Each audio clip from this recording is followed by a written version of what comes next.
bom poder compartilhar com os irmãos as verdades da palavra de Deus. Antes, no entanto, me chegou às mãos um pedido de oração e eu encaminho à igreja para que a igreja ore por esta pessoa. O irmão Carlos pede orações pelo seu irmão Cláudio Jorge, que está internado com problemas de coração e o estado dele é grave. Então vamos nos colocar em oração pelo Cláudio Jorge, não apenas agora, durante o culto, mas também no dia a dia, para que Deus faça a sua vontade na vida desta pessoa que nós não conhecemos, mas que é irmão de um irmão nosso. Eu convido os irmãos a abrirem a Bíblia em Mateus capítulo 5, para nós lermos os versículos 1 a 12. Mateus capítulo 5, 1 a 12.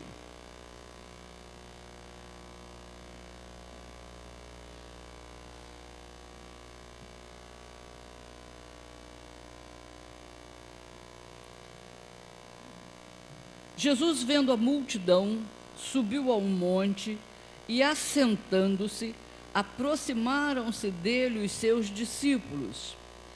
E, abrindo Jesus a sua boca, os ensinava, dizendo: Bem-aventurados os pobres de espírito, porque deles é o reino dos céus.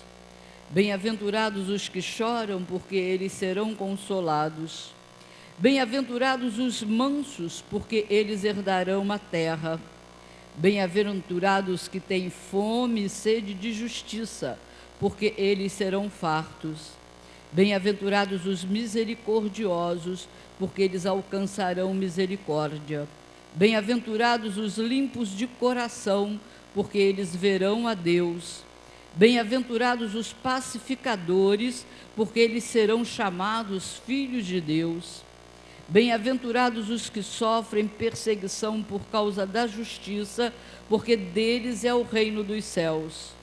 Bem-aventurados sois vós, quando vos injuriarem e perseguirem, e mentindo disserem todo o mal contra vós por minha causa. Exultai e alegrai-vos, porque é grande o vosso galardão nos céus, porque assim perseguiram os profetas que foram antes de vós. Se você estivesse agora aqui no meu lugar para falar à igreja sobre esse texto, o que você diria? Que parte desse texto você escolheria e diria: eu vou dizer isso a vocês? É uma boa pergunta, não é? Você já se colocou nessa situação? Agora eu quero lhe fazer uma outra pergunta. Você tem vindo à igreja normalmente? Tem ouvido uma quantidade enorme de sermões? O que desses sermões você já colocou em prática na sua vida? Que diferença tem feito na sua vida ouvir ou não ouvir o ensino bíblico?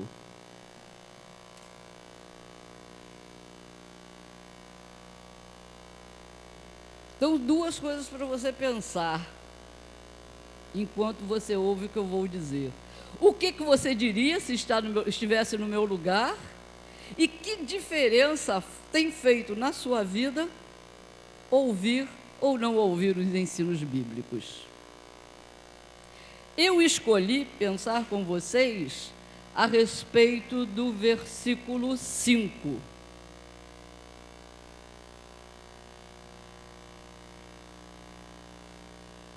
Jesus está dando as características dos que o seguem. Jesus está dando as características dos cidadãos do reino dos céus. E dentre essas características, ele diz: bem-aventurados os mansos, porque eles herdarão a terra. Uma das características do discípulo de Jesus, uma das características daquele que é cidadão do reino dos céus, é a mansidão. Você é manso? Eu tenho uma amiga que ela diz que ela é pavio curtíssimo. Então ela mesma reconhece: eu não sou mansa, eu preciso aprender, eu preciso desta característica. Mas Jesus diz que ela é uma característica daquele que o segue. Mas é verdade que nós estamos vivendo num mundo que não valoriza a mansidão. O que a sociedade de hoje valoriza? Sucesso, dinheiro, poder, arrogância, orgulho. Tudo isso é diferente de mansidão. Falar em mansidão hoje parece que a gente está falando de uma pessoa covarde, de uma pessoa incapaz de enfrentar a vida e de uma pessoa débil, fraca, sem posições, sem fibra. É isso que a sociedade pensa ao ouvir falar em mansidão. No tempo de Jesus não era diferente. A sociedade também valorizava os que tinham poder, os que tinham dinheiro e os que tinham aparência. Poderiam parecer ser algo, mas não eram. Conheço uma pessoa que ela parece ser uma pessoa de classe média muito alta, por causa do carro que ela dirige. Você olhando para o carro dela diz: é uma pessoa de sucesso, tem tudo o que queria ter. Quando você vai olhar a fundo, é uma pessoa que não tem nada. Não tem nada, nem materialmente, e pior, não tem nada também espiritualmente. Então, realmente não tem nada. Ela pensa que a aparência vai dar a ela o poder, o sucesso, o que o mundo diz que precisa ter. No entanto, as qualidades encontradas no discípulo de Jesus têm que ser exatamente opostas às características que a sociedade de hoje quer encontrar nas pessoas. Mas por isso o discípulo de Cristo vai ser um fracassado, vai ser um pobre coitado, vai ser alguém que não estuda, vai ser alguém que não tem profissão? Não, pelo contrário. Aqui na igreja mesmo nós temos profissionais de todas as áreas e profissionais que vivem a sua vida normalmente.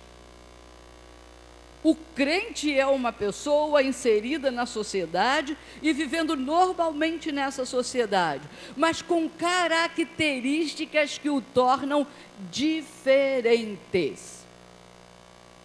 Se o crente não tiver essas características, ele está pensando que é discípulo de Cristo e não é. E aí está o grande problema. Ele está enganando a si próprio, pensando que é uma coisa e não é aquilo que ele pensa. Então ele precisa se olhar. E por isso que eu fiz aquela pergunta a você. você tem ouvido sermões. E o que esses sermões, esses estudos bíblicos têm feito dentro de você, têm feito na sua vida prática? Porque se você ouve o ensino bíblico, ele entra por aqui e sai por aqui, ele não está produzindo transformação em você. E se não está produzindo transformação, ele pode não ter produzido a transformação essencial, que é a regeneração.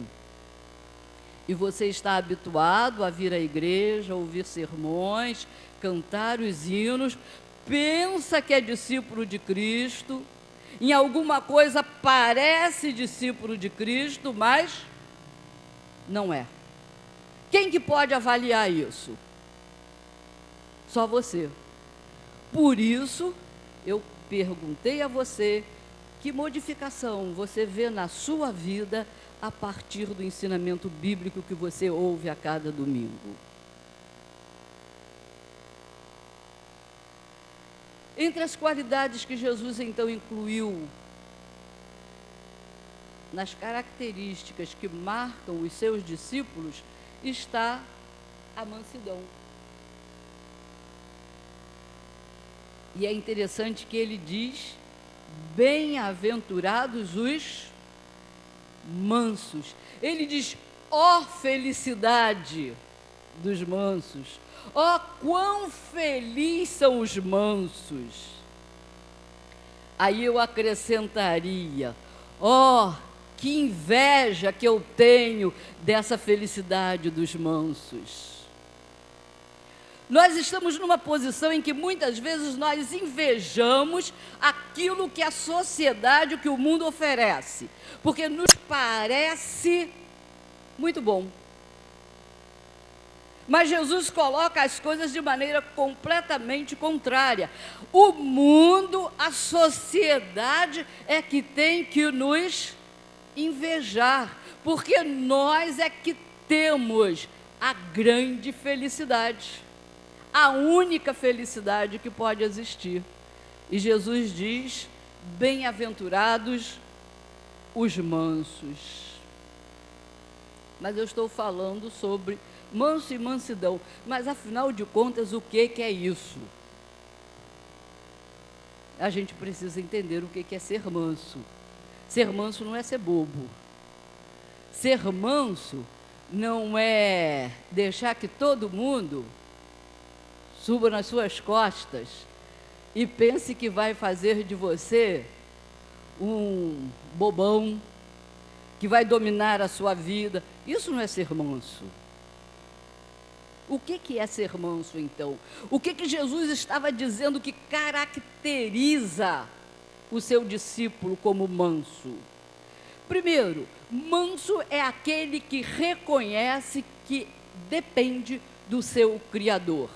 Isso começou lá na primeira bem-aventurança, em que Jesus diz: bem-aventurados os pobres de espírito. Aqueles que reconhecem dentro de si que não são nada e que não merecem nada e que dependem única e exclusivamente da misericórdia de Deus. O manso, ele reconhece que é pecador, ele reconhece a santidade de Deus, ele se humilha por reconhecer que carece do perdão de Deus, que carece da misericórdia de Deus. Então a mansidão começa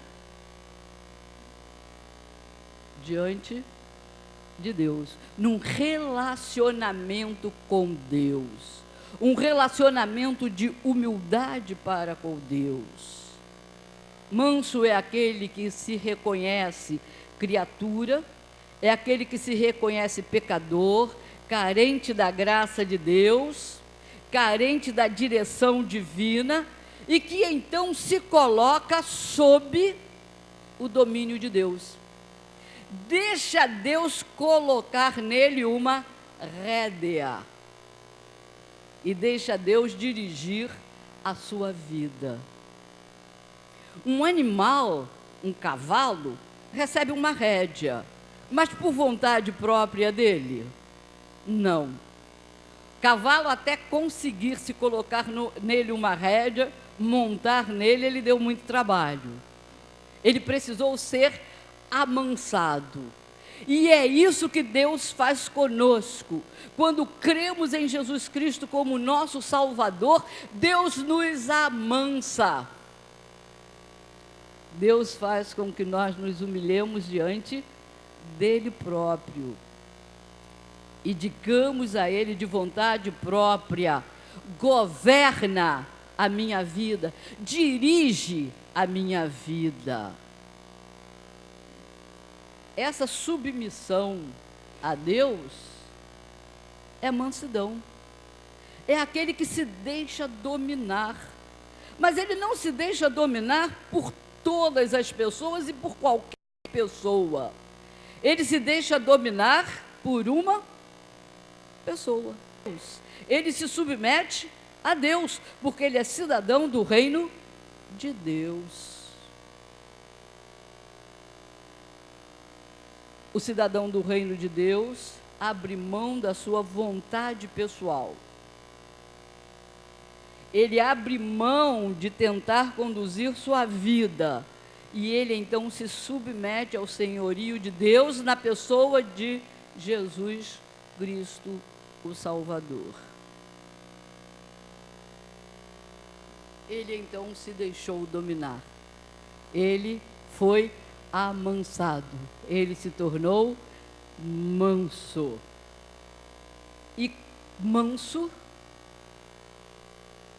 ele ouve e obedece à voz de Jesus. Por isso que eu lhe perguntei, o que o estudo bíblico a cada semana, dos sermões, tem feito na sua vida? Porque aqui, Jesus disse: quem é sua ovelha? As minhas ovelhas ouvem a minha voz e me seguem. Quem não é ovelha de Jesus pode ouvir, mas não segue. Aí está o grande problema de você ouvir ensinos bíblicos e não colocar em prática. O ensino bíblico é a voz de Deus, é a voz de Jesus Cristo. E aquele que é discípulo de Jesus, ele ouve, mas ele segue. É a consequência normal de ouvir. Aquele que é manso, que tem a sua vida sob o domínio de Deus, que se submeteu pela fé ao domínio de Deus, como é que ele vai mostrar isso? Chegando aqui com a cara assim bem para baixo: ah, meu irmão, como é que você vai? Eu estou bem, e você, meu querido irmão? Não, não é isso que mostra o manso. A nossa mansidão vai ser mostrada nas nossas atitudes. A nossa mansidão vai ser mostrada na nossa maneira de nos relacionarmos com as pessoas. A nossa mansidão vai ser mostrada na nossa maneira de viver no mundo. Nós precisamos viver no mundo como discípulos de Cristo. A atitude própria do ser humano é a arrogância, é o orgulho, é a empáfia. Eu sou, eu consigo, eu mando, eu me conduzo, eu sou. A atitude do manso é: Deus conduz, Deus me guia. Qual é a vontade dele para eu fazer? Você vê como é que isso vai fazer diferença nas nossas atitudes? Se em todos os meus relacionamentos, se em todas as minhas vivências na sociedade, eu estiver me indagando qual é a vontade de Deus, para que então eu realize a vontade de Deus, as atitudes não serão minhas. Elas não serão ditadas pelo meu gênio. Elas não serão ditadas pelo que eu quero, mas elas serão ditadas pela minha relação com Deus. Mostrar mansidão na relação com as pessoas é meio difícil. Tem hora que a gente sai do sério, né? Não é mole. Sabe por que não é mole? Porque quase sempre a gente quer que as pessoas sejam como nós somos. Nós achamos que nós somos o padrão de perfeição. Aí nós queremos que todo mundo faça as coisas como nós fazemos, que todo mundo fale o que nós falamos e que queira o que nós queremos. Já percebeu que quase sempre os desencontros entre as pessoas acontecem por causa disso? Eu ouço o outro falar, mas eu não ouço, eu não entendo, eu não quero entender. Eu me bloqueio para o que ele está dizendo, porque o que eu penso já está determinado como certo. Isso é arrogância, isso é soberba, isso é diferente de mansidão. A mansidão, ela é mostrada na capacidade de você ouvir o outro e entender o outro. A mansidão é mostrada na capacidade que você tem de deixar o outro completar a frase que ele está dizendo, ao invés de você imediatamente interrompê-lo e dizer, não, não, não, não é assim, não é por aí. Se você não ouve, como você vai compreender o seu irmão?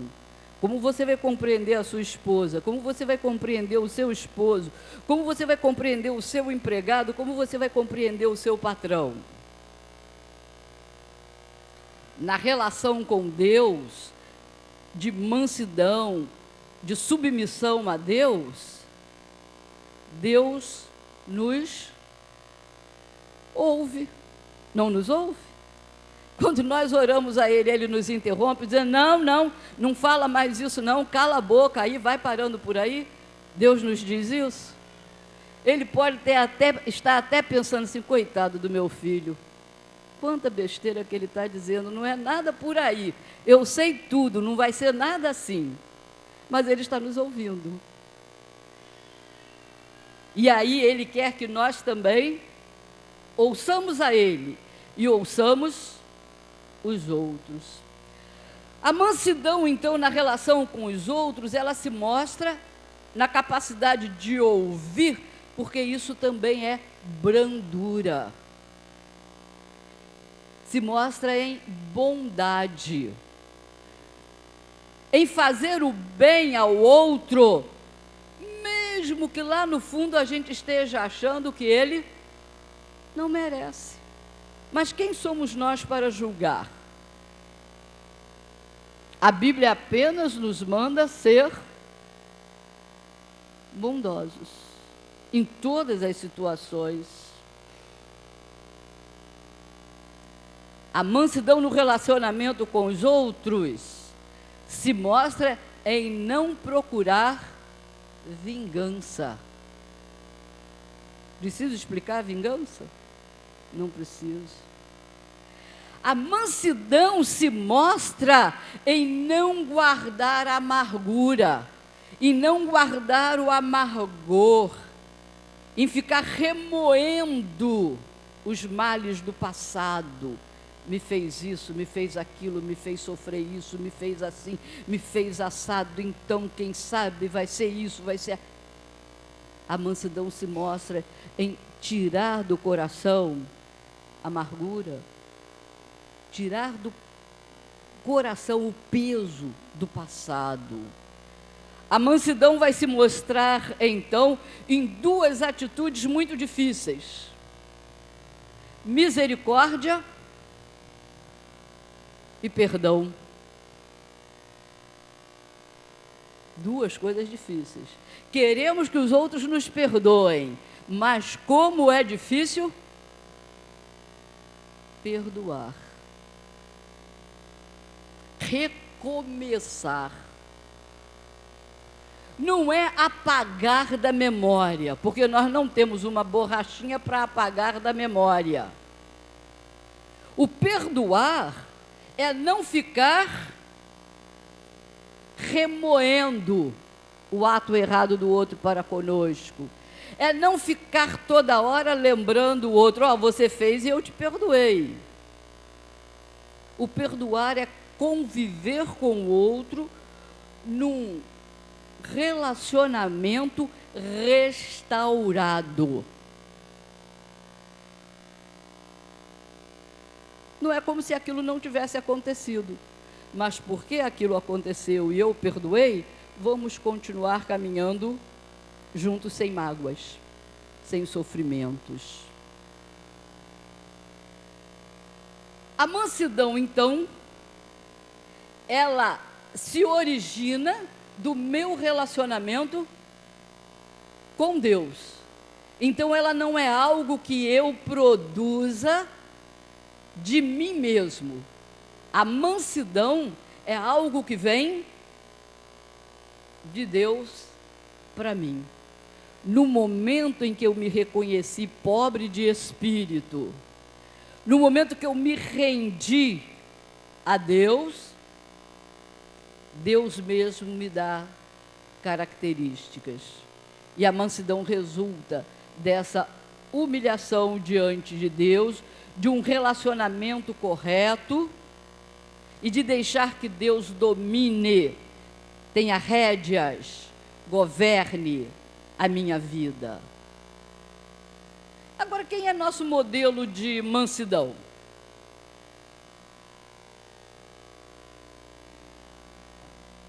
A quem nós vamos imitar como manso? Tem um exemplo maior, insuperável de mansidão. Jesus, ele disse: vinde a mim, vós que estáis cansados e oprimidos, porque eu vos aliviarei, porque o meu fardo é leve. E ele disse: e eu sou manso e humilde de coração.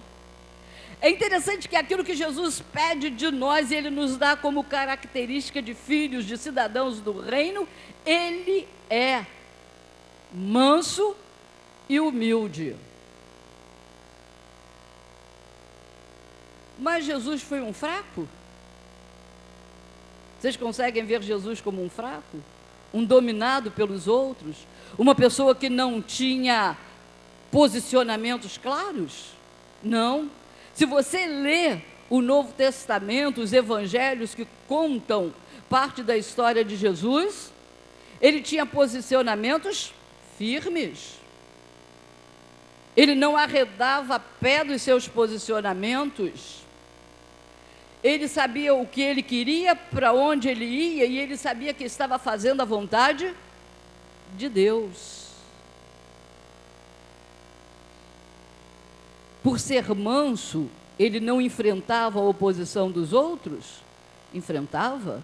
Quantas vezes ele discutiu com os fariseus? E até chegou a ser rígido com eles. Chegou a dizer que eles tinham como pai o diabo. Você vai dizer, mas isso é mansidão? É, porque ele estava governado por Deus, ele estava sendo misericordioso com aquelas pessoas, e ele estava sendo perdoador. Se ele não dissesse a verdade àquelas pessoas, elas não poderiam nunca entrar no reino de Deus. O apóstolo Pedro, na sua primeira carta, capítulo 2, versículo 23, falando sobre Jesus, ele diz: quando injuriavam, ele não injuriava, e quando padecia, ele não ameaçava. Aí está a sua mansidão. O manso tem posições? Tem. O manso é firme? É. Mas ele não injuria em resposta à injúria que recebe. Ele não ameaça quando os outros o fazem sofrer. Compreendemos então que a mansidão é contrária à beligerância, é contrária ao desejo de briga, é contrária à agressividade, é contrária à dominação, é contrária à vingança, é contrária ao desejo de impor-se ao outro. A mansidão é brandura, é misericórdia e é perdão. E é firmeza na fé. E é dependência completa de Deus. Mas qual é o benefício de ser manso? Jesus diz aqui: bem-aventurados os mansos, porque eles herdarão o quê? Eles herdarão a terra. Herdar isso aqui? Jesus não está falando de um reino espiritual, ele não está falando de reino dos céus, então aqui ele não pode estar falando de terra, planeta Terra, coisas aqui. Não é disso que ele está falando. Aos judeus a quem ele falava, quando se falava em herdar a terra, eles tinham sempre a ideia de herdar a terra prometida. Era sempre essa a ideia para eles. Terra dizia respeito à terra prometida. E para os cristãos, qual é a terra prometida? O reino dos céus, que já existe, Jesus já trouxe, mas o reino dos céus, como a Nova Jerusalém, a cidade onde vamos viver eternamente com Deus. Os mansos herdarão a terra prometida. Os mansos herdarão a Nova Jerusalém. Assim como ele diz que os pobres de espírito têm o reino dos céus, ele diz que os pacificadores serão chamados filhos de Deus e que os limpos de coração verão a Deus. São todas elas características do discípulo de Jesus. Quer maior benefício do que esse? Você pode não herdar nada aqui, ter direito a nada aqui, mas você tem uma grande herança prometida, que é o céu. Nós precisamos olhar a mansidão na ótica de Deus, na ótica de Jesus, e não na ótica do mundo. É ou não é uma felicidade ter a vida governada por Deus? É ou não é verdadeira felicidade se submeter ao domínio de Deus e deixar que Ele tenha as rédeas? Para encerrar, fazendo uma paráfrase do texto que nós lemos: que feliz é aquele cujos instintos, impulsos e paixões estão sob controle, porque colocou sua vida debaixo do governo de Deus e humildemente reconheceu sua própria indignidade, sua ignorância, sua debilidade, sua necessidade de Deus, porque este receberá como herança um lugar na terra prometida. Ó, que felicidade a dos mansos, porque eles têm lugar garantido na terra prometida. O que esse ensino da Bíblia fará com você hoje? Dê resposta a essa pergunta. Amém.